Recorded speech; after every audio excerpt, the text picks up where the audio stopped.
I mean, he's so blatantly stupid. He's a punk. He's a dog. He's a pig. He's a con, a bullshit artist, a mutt who doesn't know what he's talking about, doesn't do his homework, doesn't care, thinks he's gaming society, doesn't pay his taxes. He's an idiot. Colin Powell said it best. He's a national disaster. He's an embarrassment to this. Robert De Niro has played gangsters, kings, and killers, but his sharpest performance isn't on screen.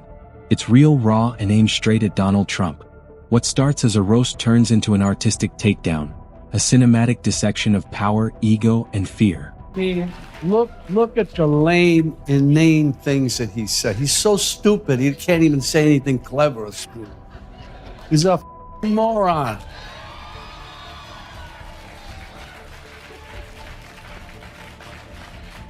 But he's a scary one.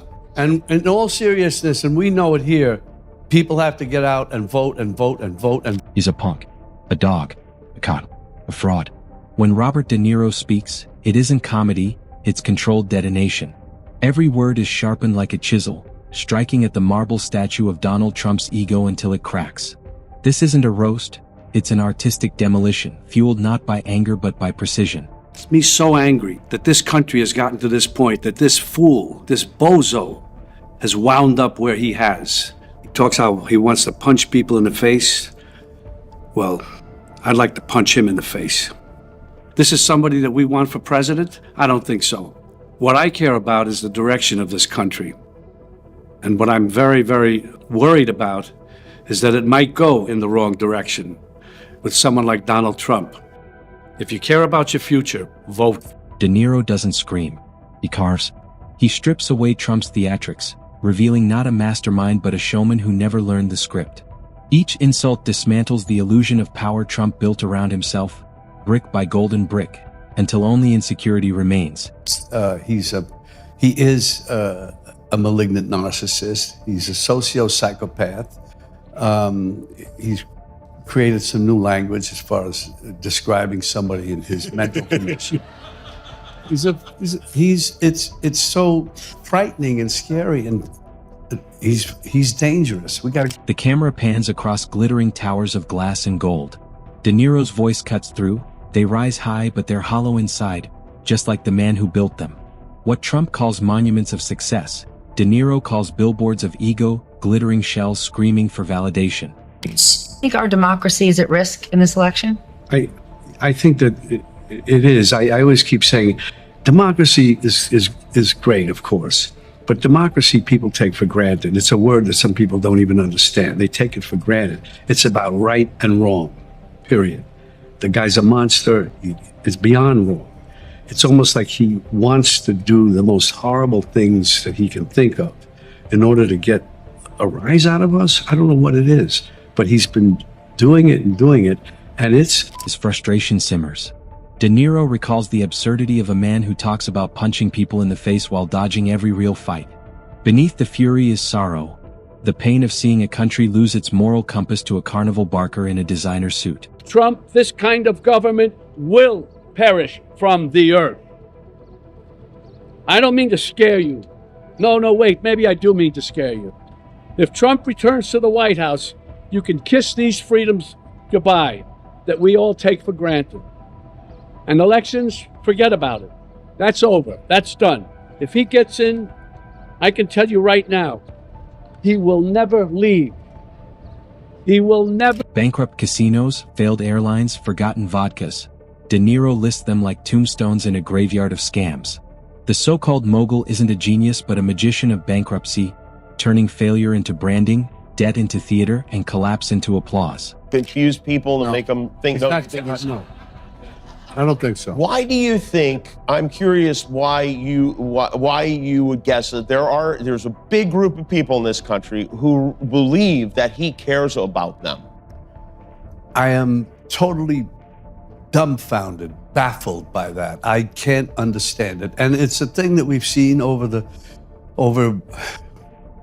decades and decades. And he's a what's it, Tammy Faye and the other one? Yes. Same thing, give us your money, televangelist. save you. Yeah, televangelist. Yeah. It's just the same thing. And it's so obvious. I just don't understand people could buy it. I just don't know. It's all an act in a certain way. It's all out of insecurity. He's deeply, deeply insecure. Cut to a quiet studio. De Niro lowers his tone. He's a malignant narcissist, a sociopath, a danger to this nation. The words hang heavy. This is no longer satire. It's a clinical observation from a man who's seen enough villains to recognize a real one. Yeah, to me, it's more than heartbreaking. It's a really, really serious situation. I don't want to bring people down, but I mean, No. it's like, Yeah, I think they came pre-down. yeah, well, it's like a pall around, certain things. It's like living in an abusive household. You feel you don't know what's going to happen next. What crazy thing is going to happen next? What's going to make you say, what the hell's going on? Yeah, And because only like- one angry person gets to say what is real. Exactly. What the truth is. Exactly, and the truth is not from him. That's for sure. And